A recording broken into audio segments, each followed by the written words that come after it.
Isang mapagpalang gabi pong muli sa ating lahat. So magandang gabi po. Isang mapagpala at maulang gabi po sa ating lahat. Tayo po ay muli ay mag-aaral ng salita po ng Panginoon. Salamat po sa Diyos at tayo po ay mayroong power supply. At tayo po ay muling makakapag-aral po ng salita po ng Diyos. At pagpasensyahan na po ninyo sa nagdaang mga araw na wala po tayong online Bible studies sapagkat meron pong ginawa dito po sa bahay-sambahan. Pero ngayon po ay tayo po ay mag-aral ng salita po ng Diyos at ako po ay inyo pong samahan sa ating pong pag-aaralan. At ang ating pong pag-aaralan ay paglagong buhay spiritual sa pamamagitan ng palagi ang pagpapatotoo. So yan po ang ating pong pag-aaralan. So atin pong itutuloy, yun pong atin pong pinag-aaralan yung nakaraan pong mga araw. Upang atin pong patuloy na malaman yun pong sinasabi ng Diyos sa ating buhay. Yan po, napakalakas po ng ulan dito at tayo po ay tuloy sa ating pag-aaralan. So yun po, ang ating pong pag-aaralan ay nasa kapitulo ng mga gawa. Sa mga gawa, kapitulo 1, yan po, mga gawa, kapitulo 1, versikulo 8, versikulo 8. So tayo po ay mag-aral at akin po nang babasahin. Inyo pong subaybayan sa mga nanonood po diyan sa ating pong online Bible study. Kayo po ay matamang sumubaybay at ating pong pag-aaralan ang salita po ng Diyos ngayong gabi. Sabi po ng talata, datapwa tatanggapin ninyo ang kapangyarihan pagdating sa inyo ng Espiritu Santo. At kayo'y magiging mga saksi ko sa Jerusalem at sa buong Judea at Samaria at hanggang sa kahuli-hulihang hangganan ng lupa. So yung pong sinabi dito na at kayo'y magiging saksi ko. Yan po yung atin pong pag-aaralan ngayong gabi, paglagong buhay spiritual sa pamamagitan ng palagi ang pagpapatotoo. So tayo po muna ay manalangin. Tayo po ay pumikit. Mapagpala namin Diyos. Muli kami po ay nagpapasalamat sa inyo pong biyaya sa aming mga buhay. Salamat po na kami po inyong iniingatan, Panginoon Diyos, sa nagdaang mga araw. Salamat po na bagaman po may bagyo, ay kayo po ay patuloy na nagbibiyaya sa aming mga buhay at nag-iingat, Panginoon. Pagpalaan niyo po nawa ang aming usapan. Wapo pa ng Diyos ay kayo po ang mayamang kumilos sa aming ngayong gabi sa kalagitnaan po namin. At Banal na Espiritu, muli, amin pong hinihingi ang inyo pong paggabay at pagkilos sa aming pong kalagitnaan. Muli, patawad po sa inyo pong mga nasumpungang kasalanan, mga kalabisan, at pagkukulang na nagawa po namin sa inyong pong harapan. Kami po ay nagpapalinis sa inyong banal na dugo, Panginoon, at kayo po, Banal na Espiritu, ang patuloy na magbanal sa amin at kumontrol ng aming mga buhay. Samahan niyo po kami ngayong gabi. Ako po na inyong balingkod ay muli niyo pong gamitin upang maipahayag ang inyong pong salitang ngayong gabi. Salamat po. Ang lahat po na ito ay aming pong samot dalangin sa matamis na pangalan ng iyong bugtong na anak ang Panginoong Jesus, aming tagapagligtas. Amen. Okay, so magandang gabi po sa atin. At tayo po ay muling mag-aral ng salita po ng Diyos. At samahan niyo po ako ngayong gabi upang tayo po ay muling maturuan ng salita po ng Panginoon. So ang sabi po ng talata, datapwa tatanggapin ninyo ang kapangyarihan pagdating sa inyo ng Espiritu Santo. At kayo'y magiging mga saksi ko sa Jerusalem. Ang sabi po diyan, pag sinabi pong witness or saksi, sa English po witness, means a person or things able to give evidence. Ito po yung taong may kakayahang magpapatotoo. Evidence, a person who saw something happen. So yung nakakita ng nangyari. So yun po ang witness. So ang kinakausap po dito sa Acts chapter buong chapter ng Acts at di nilang po tayo tututok sa Acts chapter 1 hanggang chapter 2 ang kinakausap po dito is yung witness na sinasabi po dito is yung mga alagad ng Panginoong Hesus, mga minamahal. So sabi po ng talata, tayo po itataas sa bandang verse 2, sabi po dyan, hanggang sa araw natanggapin siya, ang Panginoong Hesus, sa kaitaasan, pagkatapos na makapagbigay siya ng mga utos sa pamamagitan ng Espiritu Santo sa mga apostol na kanyang hinirang. So, ibig sabihin po, yung witness po sinasabi dito is, ito po yung mga apostol, no? Mga apostol ng Panginoong Hesus na hinirang niya. Ito po yung witness. Ito po yung magdadala ng mabuting balita saan? Sa Jerusalem, at sa Judea at Samaria at hanggang sa kahuli-hulihang hangganan ng lupa, mga minamahal. So yun po yung kausap, mga minamahal dito, yung witness. At sila po yung nakakita talaga dahil nakasama po nila ang Panginoong Hesus, yung 11, mga minamahal, dahil si Judas po yung nagpatiwakal. At yung 11 po yun, yung 11 pong yun, yung po yung nakakita talaga sa Panginoong Hesus kung ano yung kanyang ginawa, mga minamahal. Kaya ngayong gabi, ating pong pag-aaralan, paglagong buhay spiritual sa pamamagitan ng palagiang pagpapatuo. Actually, hindi lang naman sila ang nakaranas ng Panginoong Hesus. Even tayo sa ating buhay, bagaman hindi po natin sila nakita, ang Panginoong Hesus nakita physically, but yung pagkilos ng Diyos sa ating buhay, yun po yung naranasan natin, mga minamahal. Yung pagbabago, yung ginawang pagbabago ng Diyos sa ating buhay, yung tayo po iniligtas ng Diyos sa kapahamakan, sa parusa, sa impyerno, yun po, at yung pong pagkilos ng Diyos na tayo po'y binago at inilapit sa Kanya. Yun po yung ating naranasan. At alam niyo po, mga minamahal, yun po yung ating pong ipagpapatotoo sa maraming tao, mga minamahal, sa mga taong napapahamak. Kaya nga, witness Ano? So, pag sinabing witness means a person or things able to give evidence. Ano? So, ang ipagpapatotoo natin sa mga taong napapahamak ay ang Panginoong Hesus. Dahil hindi ka po pwede, pwede kang magpatotoo, pero pwede kang magpatotoo na hindi mo nararanasan ang, halimbawa, meron kasing nagpapatotoo na sinungaling. Ano? Hindi ho bang nakukuha? Meron kasing nagpapatotoo na sinungaling. Ibig sabihin, pag may nangyaring krimen, lalabas yung bula ang saksi. Mga minamahal. Ibig sabihin, pwede ka rin naman palang magpatotoo, pero hindi tunay yung iyong pagpapatotoo. Pero, pwede kang magpatotoo na tunay ang iyong pagpatotoo. At alam niyo, mga minamahal, doon sa mga nakaranas ng kaligtasan, tayo po yung tunay na saksi. Hindi po saksi ni Jehovah. Yun po yung mga bulaang saksi. Yung mga JWD na yan. Yan po ay bulaang saksi. Dahil ang tunay na saksi, ang tunay na nakaranas, sabi nga, ang pwede lamang magpatotoo ng ebanghelyo is yung nakaranas ng pag-anang kaligtasan sa kanyang buhay. Kaya tayo, mga minamahal, kung tayo po ay nakaranas ng kaligtasan, tayo po yung inuutusan ng Diyos at tayo po yung mga witnesses na kinakailangan magpatotoo ng ebanghelyo ng Diyos sa maraming mga tao, mga minamahal. Kaya nga sabi diyan, dapat tatanggapin ninyo ang kapangyarihan pagdating sa inyo ng Espiritu Santo at kayo'y magiging mga saksi ko. Ang kausap po dito, pagdating po sa Matthew, atin pong babalik-balikan, dahil nasa Bible lang naman po tayo kukuha. Pagdating po ng Matthew chapter 28 verse 17 o 18 to 19, at lumapit si Jesus sa kanila at sila'y kanilang kinausap na sinasabi, ang lahat ng kapamahalaan sa langit at sa ibabaw ng lupa ay ibinigay na sa akin. Dahil dito'y magsiyaon nga kayo. So yung sinabihan ng Diyos na kayo magiging mga saksi ko, ito yung magsiyaon nga kayo, ito yung mga alagad ng Panginoon Jesus. Ito yung nakakatiyak na siya'y pag namatay ay siya'y palangit. Ito yung may binagong buhay.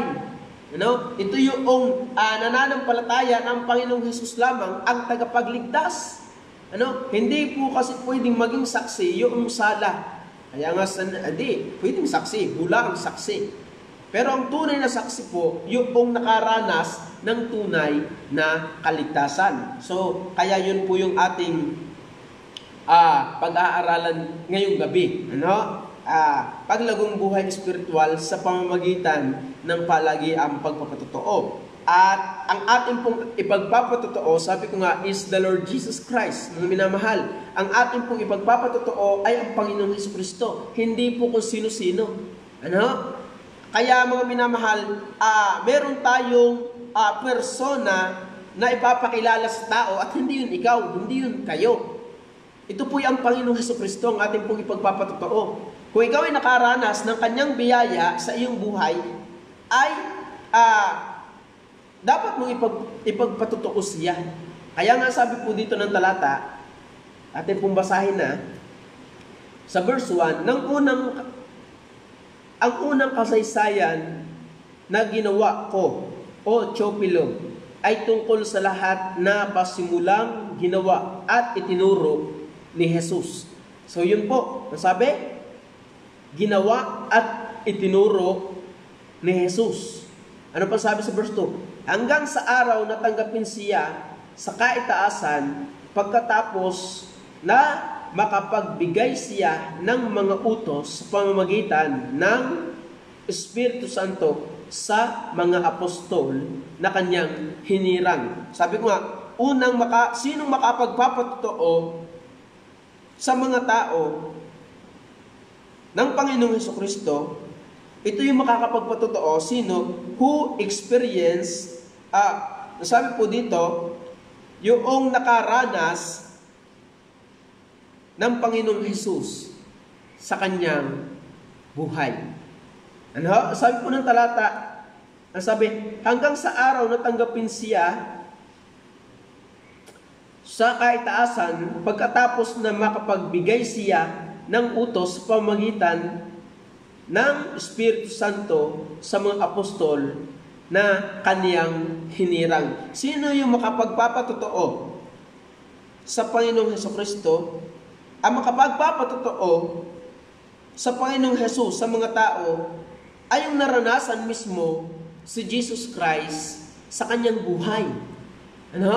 Kaya nga sabi ko nga palagi, kung hindi mo nararanasan ang Panginoong Jesus sa iyong buhay, hindi mo siya kayang ipagpatotoo. Kaya nga ang sabi po diyan sa verse hanggang 4 po, akin pong ibabasahin hanggang 4, nasa kanila na may napakita rin siyang buhay sa pamagitan ng maraming mga katunayan. Pagkatapos na siya ay makapaghirap na napakita sa kanila sa loob ng 40 araw at nagpahayag ng mga bagay tungkol sa kaharian ng Diyos.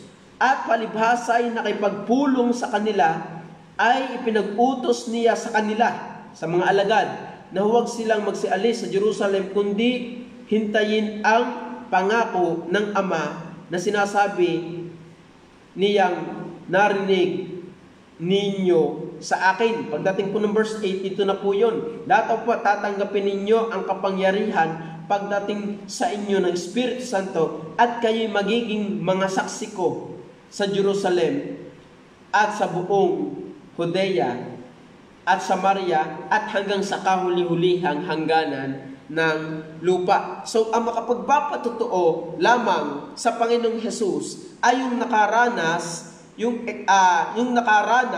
ng Panginoong Jesus sa kanyang buhay.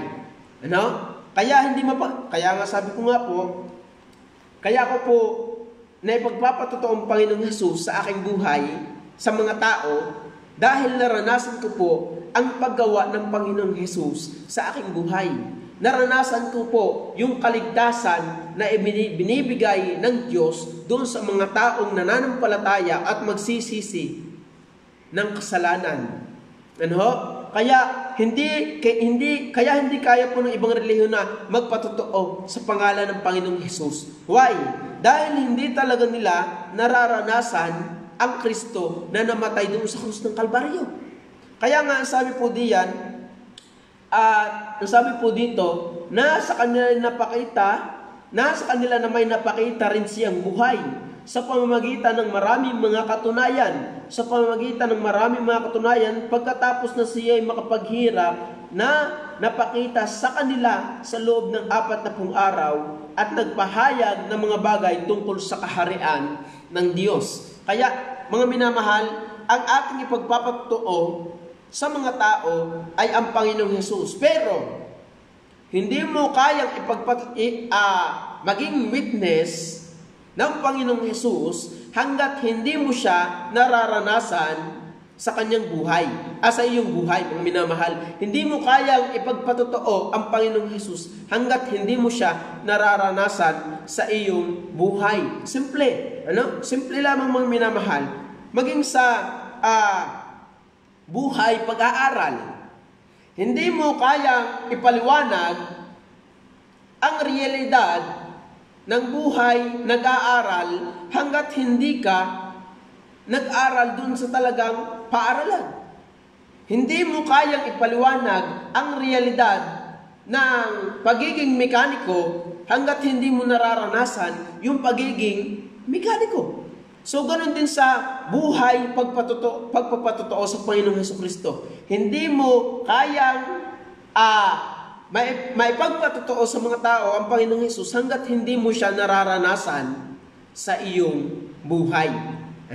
Kaya nga sabi ng talata, nasa kanila na may napakita siyang buhay sa pamamagitan ng maraming mga katunayan, pagkatapos na siya makapaghirap na napakita sa kanila sa loob ng 40 araw at nagpahayag sa kanila nagpahayag ng mga bagay tungkol sa kaharian ng Diyos. Kaya, mga minamahal, ang makakapagpapatotoo lamang sa mga tao ng Panginoong Hesus ay yung tao na nakaranas sa kanyang buhay ng Panginoong Hesus. At makakaranas ka, at ang taong nakaranas ng Panginoong Hesus, ito yung may binagong buhay. Kaya, mga minamahal, yun ang ating ipagpapatotoo sa tao, yung Panginoong Hesus na namatay sa krus ng Kalbaryo. Kaya nga sabi diyan ng verse 8, dati pa tatanggapin ninyo ang kapangyarihan pagdating sa inyo ng Espiritu Santo, at kayo magiging mga saksi ko. Kaya po sa mga mananampalataya ng Diyos, huwag po tayong tumigil ng pagpapatotoo sa mga tao tungkol sa Panginoong Hesus. Dahil tayo po yung mga buhay na saksi. Tayo po yung mga totoong saksi ng Panginoong Hesukristo. At tayo ang may kakayanang magpahayag ng ebanghelyo sa mga tao. Dahil hindi po kaya ng iba na ipahayag ang ebanghelyo sa mga tao dahil hindi po nila nararanasan ang Panginoong Hesus mismo sa kanilang mga buhay. Kaya nga ang katwiran ng iba, kung hindi ka susunod sa kautusan, hindi ka maliligtas. Kung hindi ka papasok sa aming relihiyon, hindi ka maliligtas. Kung hindi ka gagawa ng mabuti, hindi ka maliligtas. Why?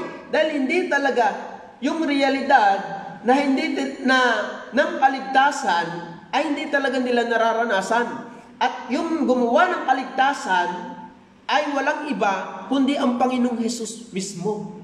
Kaya maraming iba ay mali ang pagpapaliwanag ng kaligtasan, sala ang turo ng aral patungkol sa kaligtasan, dahil hindi talaga nila naranasan si Jesus Christ sa kanilang buhay, mga minamahal. Kaya kung tayo po nakaranas ng tunay na kaligtasan, tunay na pagpapatawad ng Panginoon sa ating buhay, dahil ng Panginoong Hesus na gumawa at sumakdal ng ating pong pananampalataya, ipahayag po natin ang Panginoong Hesus sa mga taong napapahamak. Dahil ang pag-asa po ng tao ay hindi po tayo. Ang pag-asa po ng tao ay yung pong daladala nating Kristo na nabayubay doon sa krus ng Kalbaryo. Kaya wag po nating kumbaga po ay putulin. Wag po nating ipagkait sa mga tao yung pag-asa na ibinibigay ng Diyos doon sa mga taong magsisisi ng kanyang kasalanan at mananampalataya sa Panginoong Hesus bilang tangi nilang tagapagligtas. Huwag po natin putulin. Huwag po natin putulin dito. Huwag po natin putulin sa atin. Kundi bagkus mga minamahal, atin pong ipahayag sa mga tao yung pong natanggap nating kaligtasan, naranasan nating kaligtasan dahil ng Panginoong Hesus na gumawa para tayong maligtas. Ano po? Kaya sabi po dyan, verse 8, at kayo magiging mga saksi ko sa Jerusalem at sa buong Judea at Samaria at hanggang sa kahuli-hulihang hangganan ng lupa. Ano po kaya ang mangyayari sa atin kung itong mga saksi ng Panginoong Hesus ay tumigil doon pa lang sa Jerusalem? Lalo na po sa ating mga mananampalatayang nakatanggap ng kaligtasan, hindi po nakaabot sa atin yung kaligtasan na ating pong nararanasan kung ito pong mga apostoles ay tumigil ng pagpapatotoo patungkol sa Panginoong Hesus. Kaya po bilang tayo po nakaranas ng kaligtasan, huwag po din natin itigil yung pagpapatotoo sa mga tao upang sila po ay makaranas nung atin pong natamong kaligtasan at buhay na walang hanggan na iniutos ng Diyos sa atin. Tayo magpatotoo, tayo yung mga witness na magpapahayag ng Jesus na nabayubay doon sa krus ng Kalbaryo upang yung tao na magsisisi ng kanyang kasalanan at mananampalataya sa Panginoong Hesus ay makatiyak ng buhay na walang hanggan. Kaya po sabi diyan, at kayo magiging mga saksi ko sa Jerusalem at sa buong Judea at Samaria at hanggang sa kahuli-hulihang hangganan ng lupa. Pagdating po ng verse 9, at pagkasabi niya ng mga bagay na ito, nang siya'y tinitingnan nila, ay dinala siya sa itaas at siya'y tinanggap ng isang alapaap at ikinubli sa kanilang mga paningin. At samantalang tinitingnan nila ang langit hanggang siya'y lumayo, narito may dalawang lalaking nakatayo sa tabi nila na may puting damit na nagsasabi naman, kayong mga lalaking taga Galilea, bakit kayo nagkatayong tumitingin sa langit? Itong si Jesus na tinanggap sa langit mula sa inyo ay pariritong gaya rin ng inyong nakikitang pagparoon niya sa langit na magkagayon ay nangagbalik sila sa Jerusalem buhas sa tinatawag na bundok ng mga olibo na malapit sa Jerusalem na isang araw ng Sabat lakarin. At nang sila ay magsipasok sa bayan ay nagsiakyat sila sa silid na sa itaas na kinaroroonan nila ni Pedro at ni Juan at ni Santiago, ni Andres, ni Felipe, ni Tomas, ni Bartolome at ni Mateo, ni Santiago na anak ni Alfeo at ni Simong Masikap at ni Judas na anak ni Santiago. So ito po yung 12 apostol ng minamahal. So kaya ang makapagpapatotoo lamang ng Panginoong Hesus sa mga tao ay yung nakaranas mismo ng Kristo sa kanilang buhay. Kaya tayo po, kung tayo po yung nakaranas ng Panginoong Hesus, huwag po nating ipagkait. Dahil mahirap po pag tayo po ang nasa kalalagayan na hindi pa po tayo naliligtas. Akin pong ini-imagine, binabalikan ko po yung akin pong nakaraan, nung ako po hindi pa humana ng palataya, nung ang buhay ko po yung malayo sa Diyos, nabubuhay sa kasalanan. Kung ako po ay hindi pa naliligtas, siguro ang salimuot ng aking buhay. So tayo po ang pag-asa ng taong napapahamak. Tayo po yung may daladala ng pag-asa. At ang pag-asa na ating ipapahayag ay yung Kristo na nabayubay doon sa krus ng Kalbaryo upang ang sino mang magsisi ng kanyang kasalanan at manampalataya sa Panginoong Hesus ay magkaroon ng buhay na walang hanggan. Kaya yan po yung dapat nating malaman at tandaan na tayo po ang inuutusan ng Diyos, tayo yung mga witnesses upang ipahayag ang Kristo na nabayubay sa krus ng Kalbaryo. Sabi pa po ng chapter 4, verse 13, ang sabi po diyan, nang makita nga nila ang katapangan ni Pedro at ni Juan, tingnan niyo po. So, kapag ikaw po ay may daladalang mabuting balita, sabi nga, kapag may nasusunog, sabi nga, wag mong pag may nasusunog na bahay, at ikaw ay may daladala ng tubig, ibuhos mo doon sa nasusunog na bahay. Baka maapula or upang maapula yung nasusunog. So, ang nangyayari, maraming mga mananampalataya, sila yung may daladala ng tubig, and yet hindi nila ibinubuhos, nakatingin lamang sila. Ano? Kaya kung tayo po yung mananampalataya ng Diyos, at tayo po yung may daladala ng tubig na pang-apula sa apoy, ibuhos po natin. So kung tayo po may daladala ng mabuting balita, ng pag-asa ng tao, ishare po natin. Ano? Kaya ang sabi po dito, ang sabi po ng verse 13, chapter 4, nang makita nga nila ang katapangan ni Pedro at ni Juan, at pagkatalastas sa salitaong walang pinag-aralan, at mga mangmang, ay nangagtaka sila. At nangapagkilala nila na sila ay nangakasama ni Jesus. So, tinan niyo po, napagkilala nila na sila ay nangakasama ni Jesus. So, kapag ikaw talaga ay nakaranas ng Kristo sa iyong buhay, hindi maaaring hindi mo sasabihin yung naranasan mong Kristo na nabayubay sa krus ng Kalbaryo. Lalo na't alam mo na ito ang pag-asa ng tao. Ano? Kapag nga ikaw ay nagkakaroon ng benefit sa isang sinalihan mong kumbaga ay negosyo, isineshare mo ano? Isineshare mo kapag ikaw ay nakakakuha ng benefit. Ano? Pag sumali sa isang negosyo at nakakakuha ka ng benefit, ipinagbibida mo. Kapag nakakain ng lomi at masarap, ipinagbibida mo. Hoy, doon sa lugar na yan, masarap ang lomi. Ano? So, ganoon din po. Bilang tayo po nakaranas ng kaligtasan, nakaranas ng Kristo sa ating buhay, dapat po nating ipagbida sa mga tao. At hindi mo kayang ipahayag ang Panginoong Hesus sa iyong buhay hanggat hindi mo nararanasan siya sa iyong buhay mismo. Hindi mo kaya.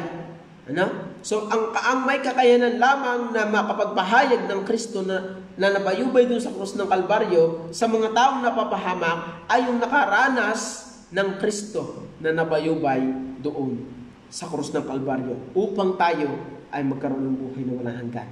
Yun lamang po may kakayanan. Ano po? Ang sabi pa diyan ng chapter 19:20, datapat si Pedro at si Juan ay nagsisagot at nagsipagsabi sa kanila, kung katwiran sa paningin ng Diyos na makinig muna sa inyo kaysa Diyos inyong hatulan, sapagkat hindi mangyayaring di namin salitain ang mga bagay na aming nangakita at nangarinig. Ibig sabihin, naranasan talaga nila. At ang sabi, hindi mangyayaring hindi namin salitain ang mga bagay na aming nangakita at nangarinig. Yung aming naranasan sa aming Panginoong Hesus, hindi maaaring hindi namin i-share yun. Ano? Kaya kung tayo po ay nakaranas, na tayo po ay nakaranas ng kaligtasan, atin pong i-share. Ano? Dahil dati naman tayo hindi mananampalataya ng Diyos, mayroon lamang din nakaranas ng kaligtasan at nangaral na tao at nakarating sa iyo at sa akin. Ano? Kaya tayo ngayon ay naligtas. Kaya tayo po ay magpahayag ng salita ng Diyos, mga minamahal. Yun po yung sinasabi. Nasabi pa ng verse 20, sapagkat hindi mangyayaring din namin salitain ang mga bagay na aming nakakita at nangarinig. For we cannot but speak the things which we have seen and heard. Yan po yung sabi ng talata. Ang sabi pa ng 5, chapter 29 to 32, ang sabi po diyan, datapwat nagsisagot si Pedro at ang mga apostol at nagsabi, dapat muna kaming magsitalima sa Diyos bago sa mga tao.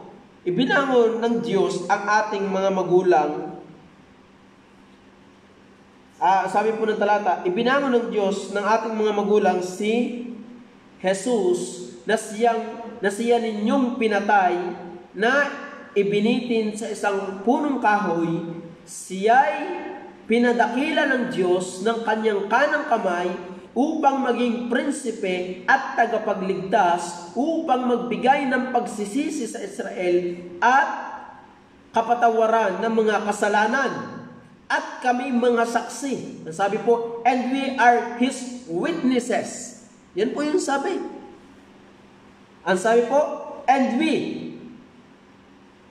we are His witnesses of these things. And so is also the Holy Ghost whom God had given to them that obey Him.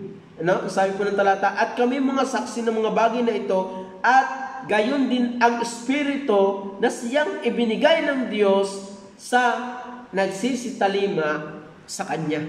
Kaya kung tayo po'y nakaranas ng kaligtasan, ay dapat po natin i-share yan.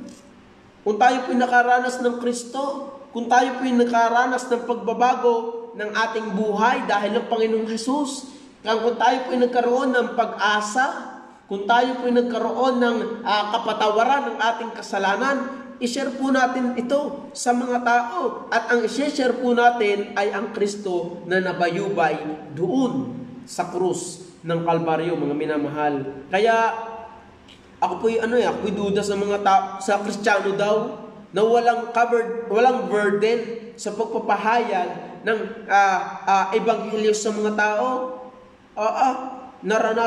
Naranasan mo yung Kristo na nabayubay doon sa krus ng Kalbaryo, sinasabi mong naligtas ka, tapos hindi mo kayang ipahayag sa mga tao ang Kristo na sinasabi mong iniligtas ka. Ay ewan ko.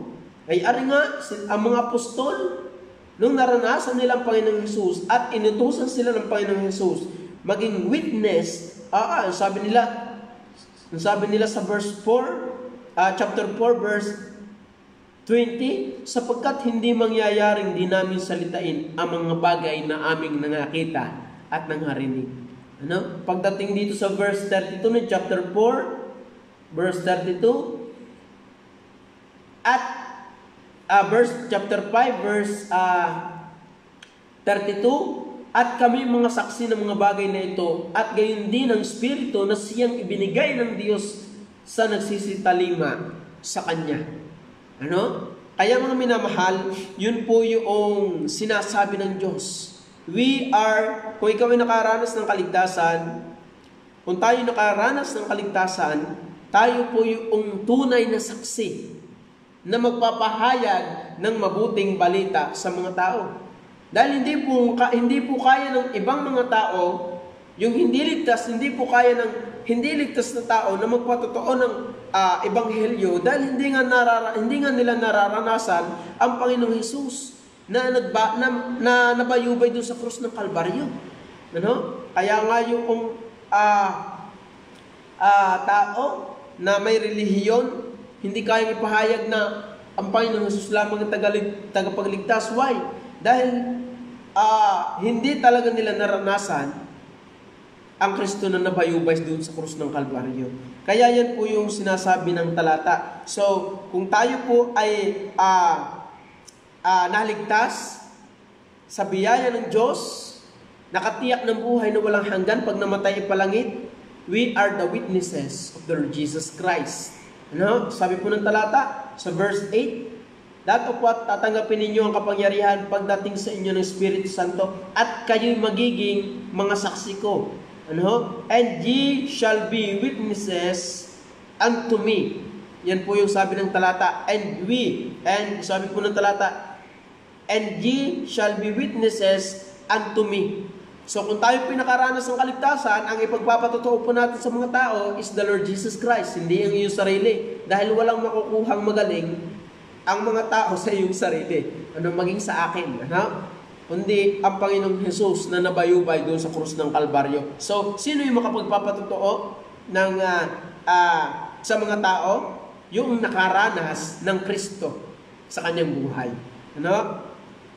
Pandalwa, sino yung makapagpapatotoo sa mga tao? Siyempre, hindi natin tumiwawala yung nakaranas ng conversion sa kanyang buhay. Ano? Una, nakaranas ng Panginoong Hesus sa kanyang buhay. Pandalwa, nakaranas ng conversion. Ano? Conversion or pagbabago ng kanyang buhay. Ano? Ang sabi po ng talata diyan sa verse 2, hanggang sa mga araw natanggapin siya sa kaitaasan pagkatapos na makapagbigay siya ng utos sa pamamagitan ng Espiritu Santo sa mga apostol na kanyang hinirang. Sino ba itong mga apostol na hinirang? Ano? At ano yung mga katatayuan nila sa buhay? Meron po diyang una, tax collector. Ano? Kilala niyo po ang tax collector kung sino? Si Matthew. Tax collector. Ang sabi po ng talata sa Matthew chapter 4, verse 18 to 22. Tingnan niyo po. Matthew chapter 4, verse 18 to 22. At sa paglalakad niya sa tabi ng dagat ng Galilea, ay nakita niya ang dalawang magkapatid. Matthew chapter 9, excuse me. Matthew chapter 9, ang sabi po ng talata. Ang sabi po ng talata, Matthew chapter 9, verse 9 to 13. Yan, ito. Datapwat ng ito'y at pagdaraan ni Jesus ay nakita niya ang isang tao na kung tawagay Mateo na nakaupo sa paningilan ng buwis at sinabi niya sa kanya, sumunod ka sa akin. At siya'y nagtindig at sumunod sa kanya. Ano? Ito po si Mateo na maniningil ng buwis, mga minamahal. At alam po natin na siyempre ang maniningil ng buwis, kumbaga din sa atin ay BIR, so kurakot. Ano? At maraming account sa Biblia, si Zacchaeus, he is tax collector, si Zacchaeus, at nung sabi niya, kung ako may nakakuha ng labis sa aking sa mga tao, ibabalik ko ng mga makaapat, no? So, nung tinawag siya ng Panginoong Jesus, sabi niya talata sa verse 9 ng chapter 9 hanggang 13, datapwat nang makita ito ng karamihan, at pagdaraan doon ni Jesus ay nakita niya ang isang tao na kung tawagin Mateo na nakaupo sa paningilan ng buwis at sinabi niya sa kanya, sumunod ka sa akin. At siya nagtindig at sumunod sa kanya. At nangyari na nang nakaupo siya sa pagkain sa bahay, narito ang maraming maniningil ng buwis at mga makasalanan ay nagsirating at nagsiupong kasalo ni Jesus at ng kanyang mga alagad. Tingnan niyo po ang sabi, ang pagkakilala sa mga maniningil ng buwis. At nangyari, sa verse 10, sabi po ng talata, at nangyari na nang makaupo siya sa pagkain sa bahay, narito ang maraming maniningil ng buwis at mga makasalanan ay nagsirating at nagsiupong kasalo ni Jesus. So, ang talagang kilala, ang pagkakakilala ng mga tao doon sa mga maniningil ng buwis is makasalanan. Kaya, who experience, sino yung makapagpapatotoo sa Panginoong Jesus? Yung experience, yung nakaranas ng pagbabago ng buhay. Ano? Yung, kung sino yung nakaranas ng conversion. Yung nakaranas ng pagbabago ng kanyang buhay. Dahil sa Mateo po, sabi ng talatang verse 9, at pagdaraan ni Jesus ay nakita niya ang isang tao na kung tawagin Mateo na nakaupo sa paningilan ng buwis at sinabi niya sa kanya, sumunod ka sa akin. At siya ay nagtindig at sumunod sa kanya. Ito po yung apostol na hinirang ng Panginoong Jesus na tinutukoy dito sa Acts chapter 1 verse 2. Nang sabi, hanggang sa araw na tanggapin siya sa kaitaasan pagkatapos na makapagbigay siya ng mga utos sa pamamagitan ng Espiritu Santo sa mga apostol na kaniyang hinirang. Kaya mga minamahal, kung tayo po nakaranas ng conversion sa ating buhay, tayo po yung may kakayanan na magpahayag ng ebanghelyo sa mga tao. Kung tayo po nakaranas ng kaligtasan, ipahayag po natin si Kristo, ang Panginoong Hesus sa mga tao.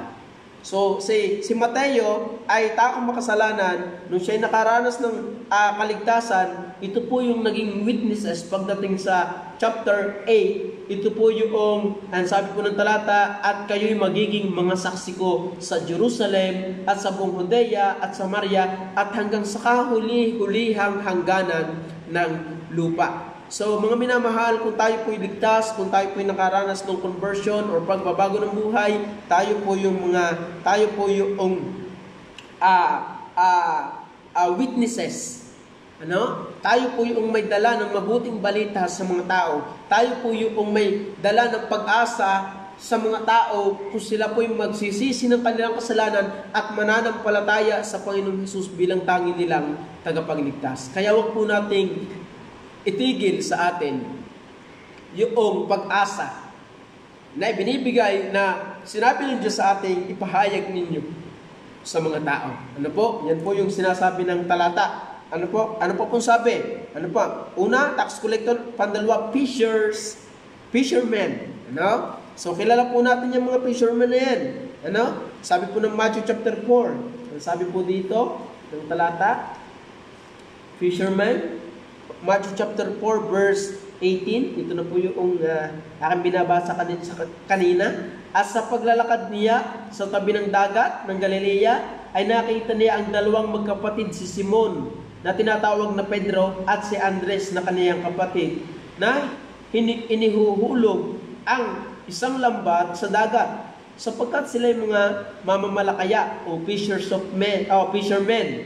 At sinabi niya sa kanila, magsusunod kayo sa hulihan ko at gagawin ko kayong mamamalakaya ng mga tao. So, kaya yun po, sila po yun. Kaya pagdating ng verse 13, at sila ay nagsipasok sa bayan,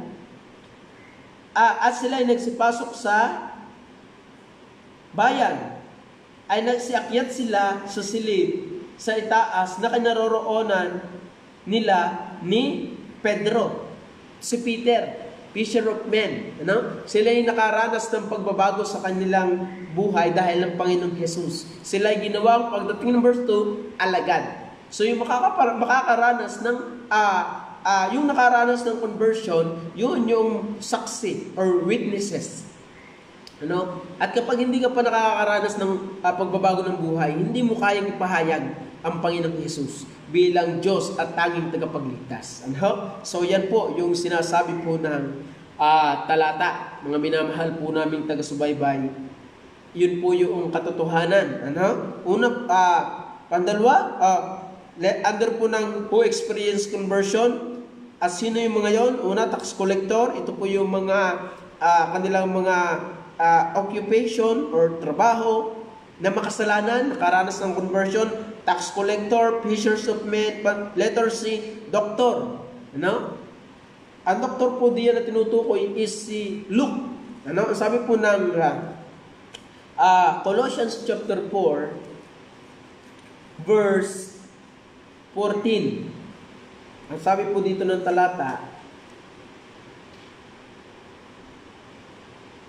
verse 14, binabati kayo ni Lucas, ang minamahal na manggagamot. Ito po yung si Luke. Siya po yung nakaranas din po ng conversion. Kaya nga po nasulat yung four gospel Matthew, Mark, Luke. Ang sabi po diyan, Luke, the beloved physician.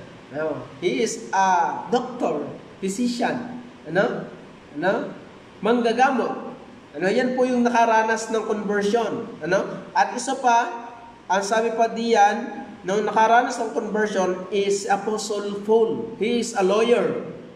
Matindi po ang buhay ni Apostol Pablo. Kung makikita po natin ang buhay ni Apostol Pablo, siya po yung nakaranas ng conversion. At malaki ang ginawang pagbabago din ng Diyos sa kanyang buhay. Ang sabi po ng Acts chapter 9, dito po ninyo makikita ang buhay ni Pablo. Hindi pa ho siya si Pablo. Ang tawag po sa kanya ay si Saulo.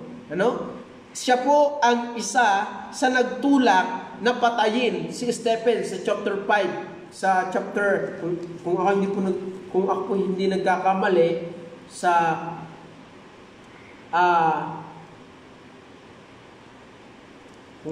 chapter 5 nga ata yun, ay chapter 6 or 5, kung hindi nagkakamali, dyan, siya po yung nagtulak na, sa mga tao na patayin si Stephen sa bato. Yan po yung Apostol Pablo na yan. Yan po yung si Saulo. Tingnan niyo po, akin pong babasahin. Tatapwat si Saulo. Hindi pa po siya tinatawag ni Apostol Pablo, si Saulo po siya, na sumisilakbo pa ng mga pagbabanta at pagpatay laban sa mga alagad ng Panginoon. Tingnan niyo po, talaga siya sumisilakbo pa ng mga pagbabanta at pagpatay laban sa mga alagad ng Panginoon ay naparoon sa dakilang saserdote at humingi sa kanya ng mga sulat sa Damasco sa mga sinagoga upang kung siya'y makasumpong ng sino man sa mga nasa daan, maging mga lalaki o mga babae, ay kanya silang madalang gapos sa Jerusalem. Ito po ay talagang siya'y sumisilak po pa ng pagpatay sa mga Kristiyano, sa mga mananampalataya ng Panginoong Hesus.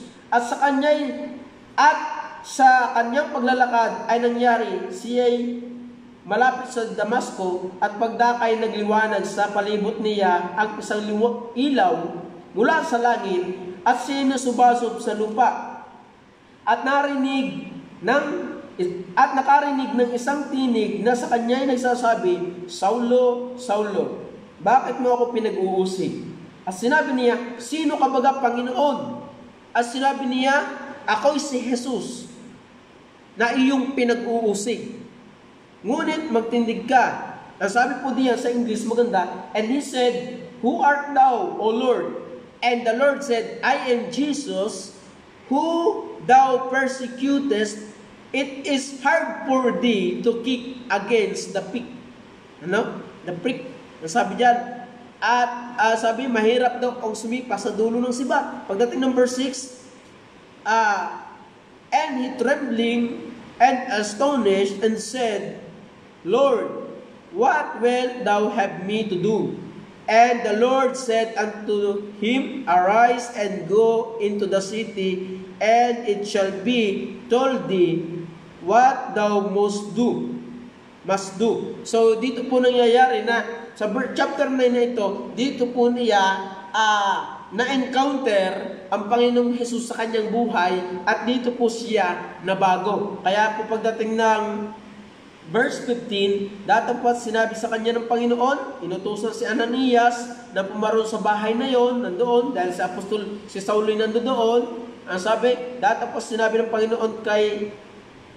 Panginoon pumaroon ka sapagkat siya'y sisidlang hirang sa akin upang dalhin ang aking pangalan sa harap ng mga hintil at sa mga hari at sa mga anak ni Israel, sapagkat sa kanya'y aking ipinakilala kung gaano karaming mga bagay ang dapat niyang tiisin dahil sa aking pangalan. So si Apostol Pablo, he is a lawyer. Siya po ay Pariseo, tagapagtanggol ng kautusan. Siya po ay sa kautusan ay talagang matindi.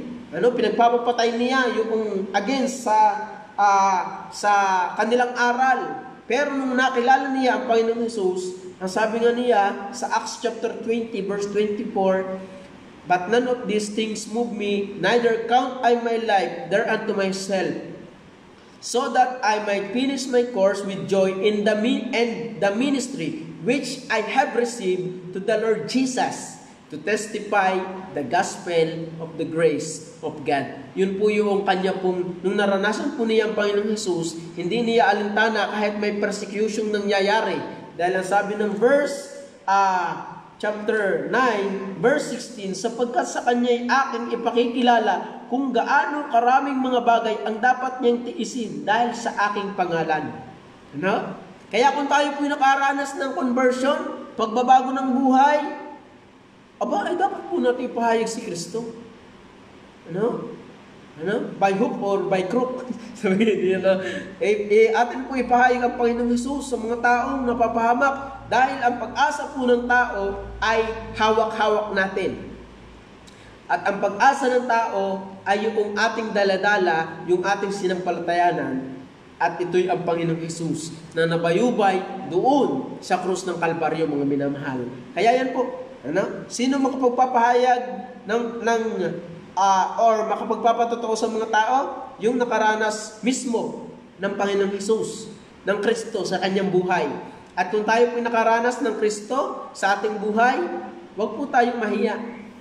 Wag po tayong mahiyang magpahayag or magpatotoo ng ebanghelyo sa mga tao. Pandalwa, kung tayo po'y nakaranas ng conversion, kung ikaw ay naligtas, nabago ang iyong buhay, na ikaw dating nabubuhay sa kasalanan, ngayon ay inalis ka doon ng Diyos, at ngayon ay ikaw ay nakaranas ng kaligtasan, ay ikaw ang witnesses. Kaya nga sabi ng witnesses means a person or things able to give evidence, magbigay ng mga patunay, ng ebidensya.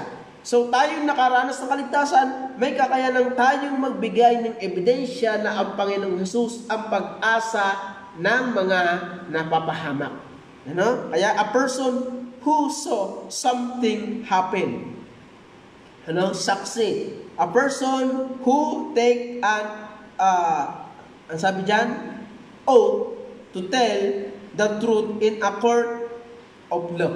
Tingnan nyo, yung palang witness, ito pala yung taong may kakayanang magbigay ng katotohanan sa korte. So kung tayo po yung may dala ng katotohanan, tayo may kakayanang magbigay ng katotohanan sa mga tao. Hindi po yung mga bulaang relihiyon. Dahil marami ho ngayong bulaang relihiyon, napakasisipag nila na magpahayag ng kanilang aral, nasala sa turo ng Biblia. Hindi naniniwala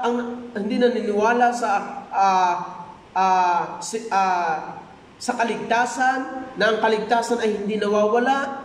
Once saved, always saved. Tayo po'y naligtas at yun po ay hindi ho nawawala. Kung tayo po'y naligtas, tunay na ligtas, yun po'y hindi po nawawala. Dahil yun po ay ginawa ng Panginoong Hesus once and for all. At kung ikaw ay doon sa tunay, pero doon sa hindi tunay, ay anong iwawala sa iyo? Wala ka namang kaligtasan. Pero doon sa mga tunay na naligtas, kaya nga ang sabi ng John, akalang babasahin, chapter 10, sabi po dito, verse 28, sabi po diyan, and I give unto them eternal life, and they shall never perish, neither shall any man pluck them out of my hand. At sila'y binibigyan ko ng walang hanggang buhay, at kailan may hindi sila malilipol at hindi sila aagawin ng sinuman sa aking kamay. So kung tayo po ay tunay na naligtas, kung tayo po ay tunay nakatanggap ng kaligtasan sa Panginoong Hesus, ay hindi po yun nawawala. Tayo po ay osas, once saved, always saved, mga minamahal.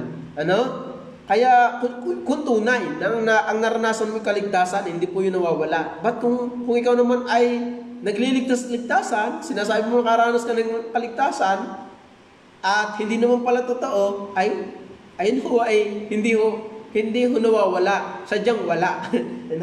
Yan po yun. At kung inyo pong aralin ng Biblia, ay talagang ang kaligtasan po hindi nawawala. Hawak ng Ama, hawak ng Anak, at may tatak ng Banal na Espiritu. So yun po, kung tayo po nakaranas ng kaligtasan, ang pag-asa ng tao ay si Jesus Christ, yun po yung atin pong ipagpapatotoo. At number 3, ang sabi po diyan ng talata, sa verse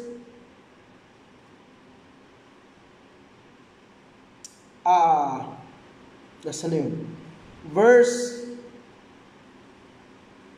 chapter 2, verse 22 to 23. Ang sabi dito, siya na ibinigay sa takdang pasya at paunang kaalaman ng Diyos, kayo sa pamamagitan ng mga kamay ng mga tampalasan ay inyong ipinako sa krus at pinatay, na siya'y binuhay na maguli ng Diyos pagkaalis sa mga hirap ng kamatayan, sapagkat hindi maaari na siya'y mapigilan ito. Verse 32, ang sabi po ng talata,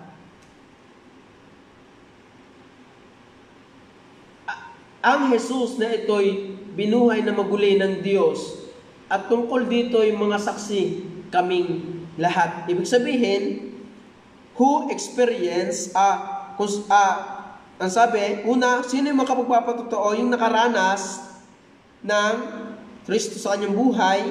Pandalawa, yung nakaranas ng conversion sa kanyang buhay. Pandalawa, yung nakaranas ng consecration ng Panginoong Hesus. Ano? Ibig sabihin ng consecration, consecrate means to offer, mag-alay, ialay, or ihandog.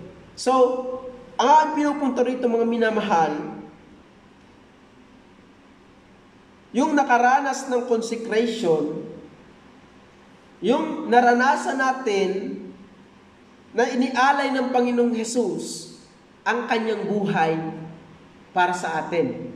Ano? Kaya nga, sabi nga ng talata diyan, sa verse Hebrew chapter 10, verse 10, sa kaloobang yaon, tayo'y pinapaging banal ng, sabi po ng talata, sa kaloobang yaon tayo'y pinapaging banal ng minsang paghandog ng katawan ni Kristo.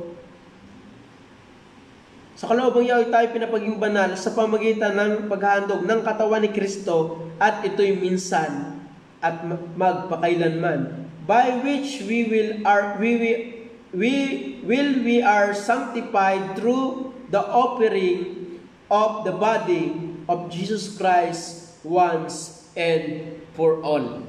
So kung kayo po ay nakaranas ng consecration na ginawa ng Panginoong Hesus doon sa mga taong magsisisi ng kanyang kasalanan at mananampalataya sa Panginoong Hesus bilang tanging niyang tagapagligtas, dapat po tayo mga minamahal, tayo po ang magpapahayag.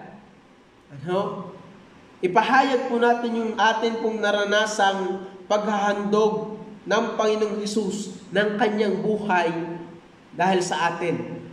Ano? Siya'y namatay, kaya nga sabi ng Isaiah, ang sabi po dito ng Isaiah chapter 55 verse 53 verse 1 hanggang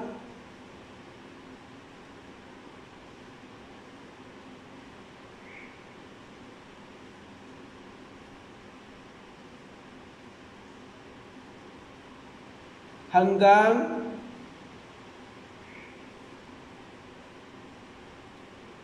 8. Sabi po ng talata, sinong naniwala sa aming balita at kanino nahayag ang bisig ng Panginoon? Sapagkat siya'y tumubo sa harap niya na gaya ng sariwang pananim, at gaya ng ugat sa tuyong lupa, walang anyo o kagandahan man. At pagka ating minamasdan siya ay walang kagandahan na mananasa tayo sa kanya. Siya'y hinamak at itinakwil ng mga tao. Isang taong sa kapanglawan at bihasa sa karamdaman, at gaya ng isa na pinagkublihan ng kanilang mukha ng mga tao, na siya'y hinamak at hindi natin hinalagahan siya. Tunay na kaniyang dinala ang ating mga karamdaman at dinala ang ating mga kapanglawan. Gayon may ating ipinalagay siya na hinampas, sinakta ng Diyos, at dinalamhati. Ngunit siya ay nasugatan dahil sa ating mga pagsalangsang. Siya ay nabugbog dahil sa ating mga kasamaan. Ang parusa ng tungkol sa ating kapayapaan ay nasa Kanya, at sa pamamagitan ng Kanyang mga latay ay nagsigaling tayo. Tayong lahat na gaya ng mga tupa ay naligaw.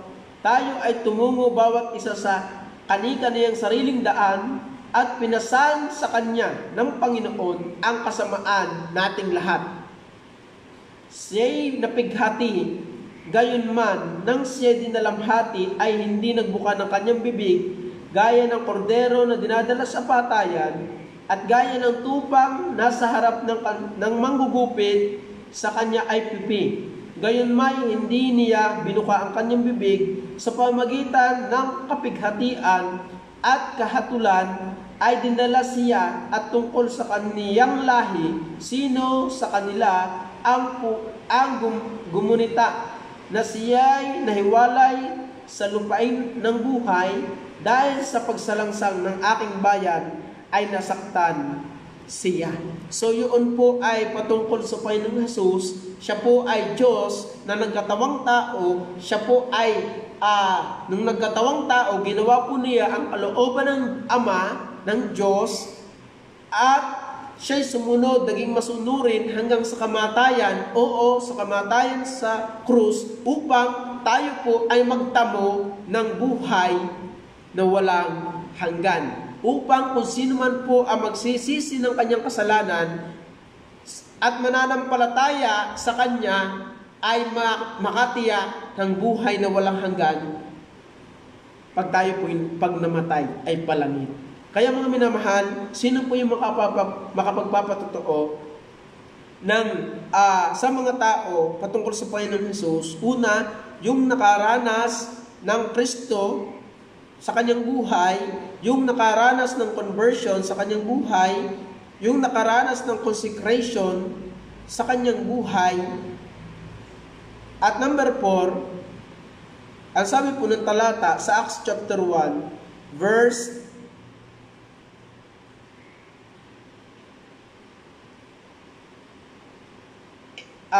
2 hanggang verse 2 at 8 ng Acts chapter 1, number 4, sabi po, hanggang sa araw na tanggapin siya sa kaitaasan pagkatapos na makapagbigay siya ng mga utos sa pamamagitan ng Espiritu Santo sa mga apostol na kanyang hinirang. Ano pang atin pong makikita dito? Na katotohanan, kung sino yung makapagpapatotoo po ng patungkol sa Panginoon Jesus, yung nakaranas ng utos na nanggaling sa Panginoon Jesus. Who experience commandment, yung experience ng utos ng Panginoong Jesus. Sabi po ng talata, hanggang sa araw na tanggapin siya sa kaitaasan pagkatapos na makapagbigay siya ng utos sa pamamagitan ng Espiritu sa mga apostol na kanyang hinirang. Pagdating ng verse 8, data po tatanggapin ninyo ang kapangyarihan pagdating sa inyo ng Espiritu Santo at kayo magiging mga saksi ko sa Jerusalem at sa buong Judea at Samaria at hanggang sa kahuli-hulihang hangganan ng lupa. Yun po yung sinasabi ng talata. So, tayo po ay mayroong Great Commission.